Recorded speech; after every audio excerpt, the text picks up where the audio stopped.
જય ભોળાનાથ. આજે આપણે ફેમિલી નાળિયેરના છાલા ઉખાડવાના છે અને પછી છાલા ઉખાડી અને ઉપયોગ કરવાનો છે. તમે આગળ જોજો શું ઉપયોગ કરીએ.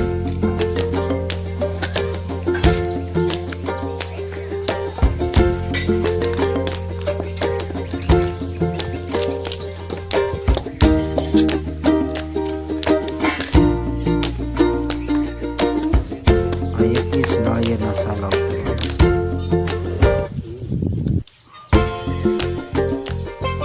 આપણે બધા નાળિયેરના છાલા ઉસકી જશે.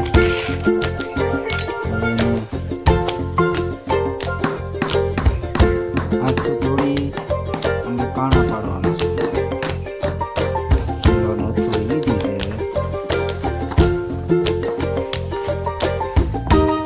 દેખાય છે ને કાણા પડી જાય.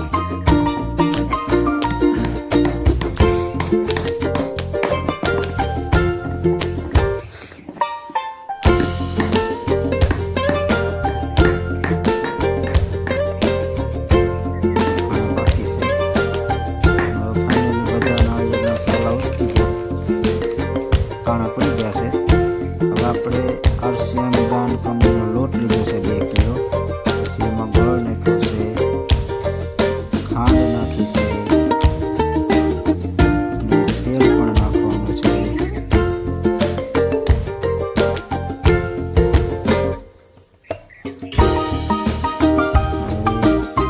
આનો લોટ બનાવવાનો છે.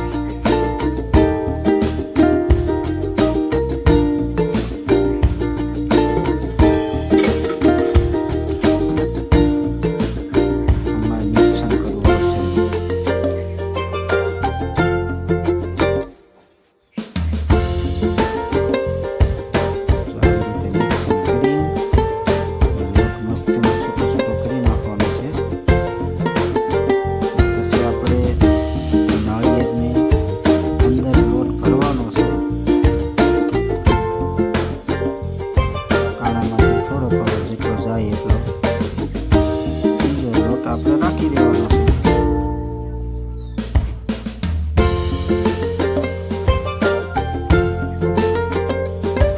આવી રીતે હવે આપણે ખીલો અથવા હળી કે એવી વસ્તુથી લોટ અંદર નાખી દેવાનો છે.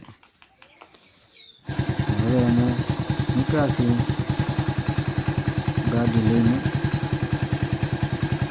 શ્રીફળ આપણે અહીંયા મૂકવાનું છે, બાવળનું છે અને બાજુમાં લોટ નાખવાનો અને આ કેળીઓ માટે કેળિયાણું પૂરવાનું છે આપણે.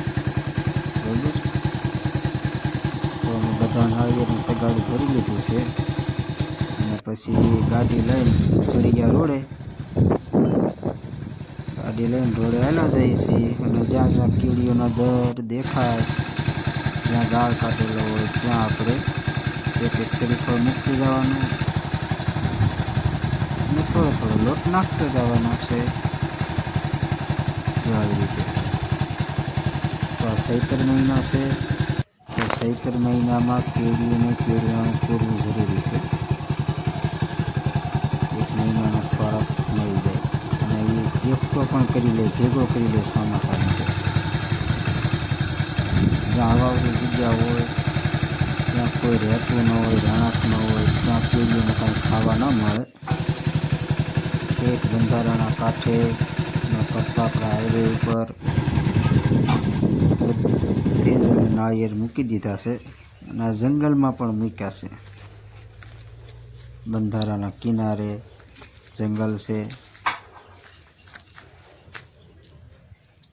બધી જગ્યાએ લોટ ફાઇનલી મુકાઈ ગયો છે. હવે અમે રસ્તા પર આવી ગયા છે